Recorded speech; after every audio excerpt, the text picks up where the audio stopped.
Comes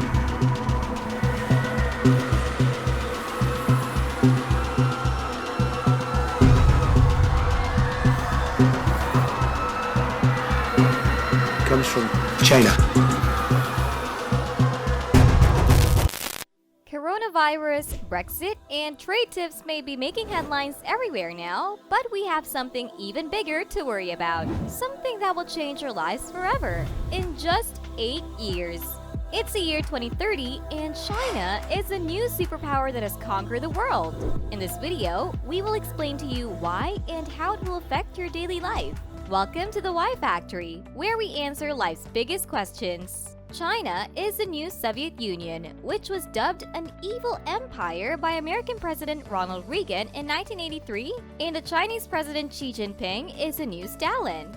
The entire philosophy of the authoritarian president can be summed up in a single Chinese word, Tianxia, which can be translated into everything under heaven. China will not stop at anything to achieve its mission of conquering everything under heaven, and soon it will dominate your life.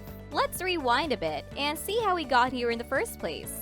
When the world was under the grip of the Cold War between the United States of America and the Soviet Union, China was nothing more but an impoverished country that had zero global influence.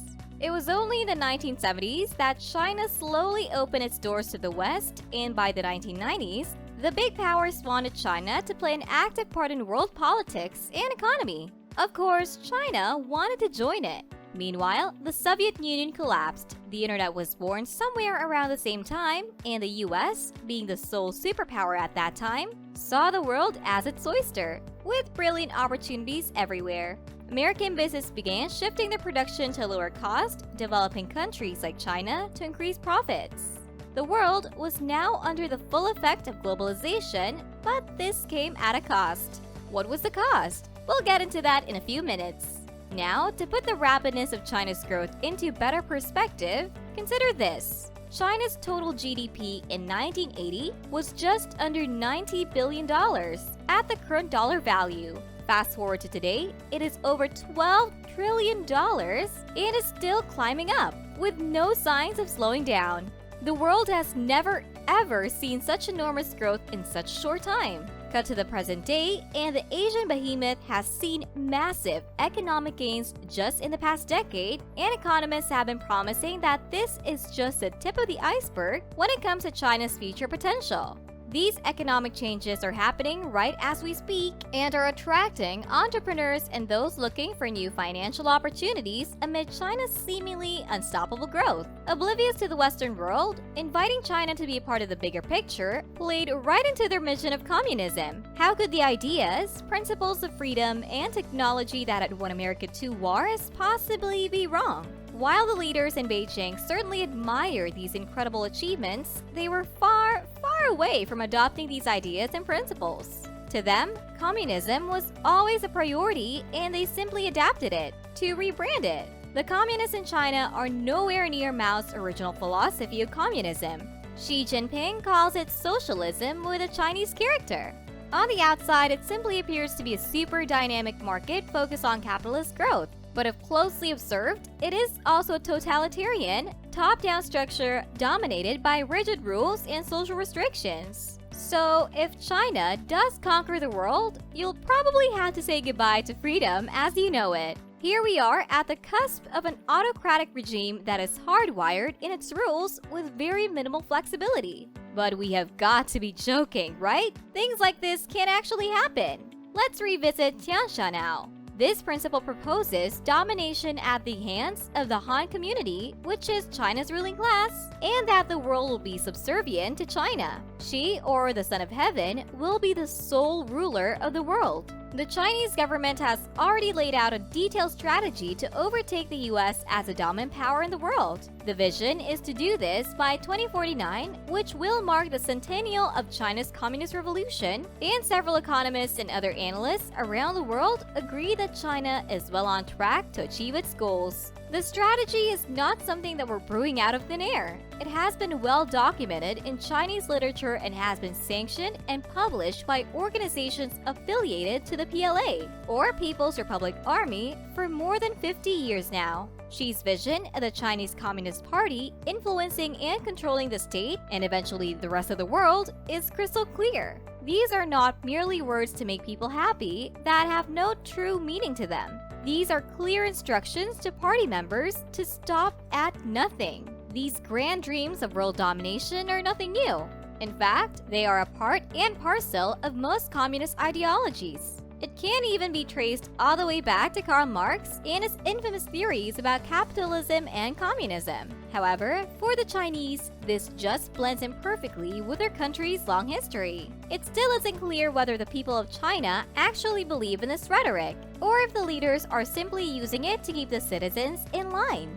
Many analysts and historians, however, say that Xi firmly believes that world domination is China's destiny and he will be the leader who accomplishes it. According to the viewpoints of Michael Pillsbury, a former public official for the US, author, and director of the Center of Chinese Strategy at the Hudson Institute in Washington, China has manipulated eminent Western business leaders and politicians into thinking that they were evolving towards capitalism and democracy. The intent of this manipulation was to acquire the West's resources, capital, and technology and use these to modernize China. And it seems to have worked too. If you've been paying attention, over the last 20 to 30 years, China has developed itself to the extent that it matches the US, both in terms of technology and power. Hundreds of billions of US dollars were spent to develop China and Chinese businesses, and now the country is a direct competitor to the US. It doesn't matter right now whether companies gave away trade secrets in the hope that they would gain access to China's huge market, or if it was an accident. The point is that everyone seems to have played right into China's long-term plan. American strategists who have been studying China closely say that China can take two roads to world domination. The first road runs through its home region or the Western Pacific countries. If China takes this road, it will first focus on building itself as a regional pioneer and then use this as a springboard to launch global power. This road is similar to one that the United States itself traveled on once upon a time. But of course, China's intentions are completely different. The second road is not only unique, but if it works, will be an impressive feat. It is very different to the first approach since it seems to defy the very foundations of strategic and geopolitical laws. This approach focuses less on building an intimidating position in the Western Pacific and more on outflanking the alliance system of the United States. In simpler words, China might try to force its presence in the region by rapidly developing its political, economic, and diplomatic influence on a global scale. Strategists say that it is most likely that China will first try to establish its global influence by establishing regional hegemony.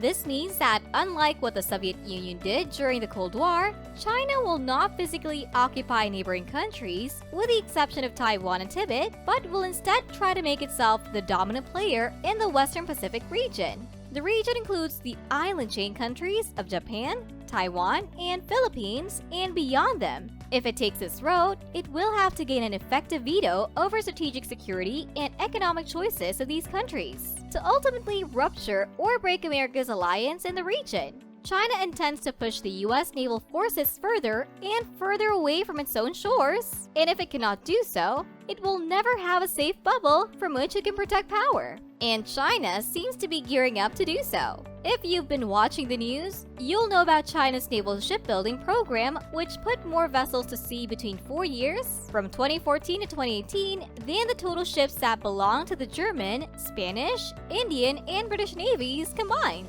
There's also China's undeterred campaign to control all the crucial waterways off of China's coast and grand plans to create a slew of bases and other logistical facilities farther afield in developing countries like Sri Lanka and Vietnam. Scary, isn't it? Don't you have goosebumps now? The possibly altered coronavirus that caused the pandemic could have been unleashed by China as a bioweapon. Military adventurism, threats to invade Taiwan, and aggressive wolf warrior diplomacy are perhaps some of the things the Chinese Emperor Xi is using to advance his mission. But one thing is for sure, the world has started to notice. The US and other countries are slowly beginning to shift their factories out of China and limiting free trade flexibility.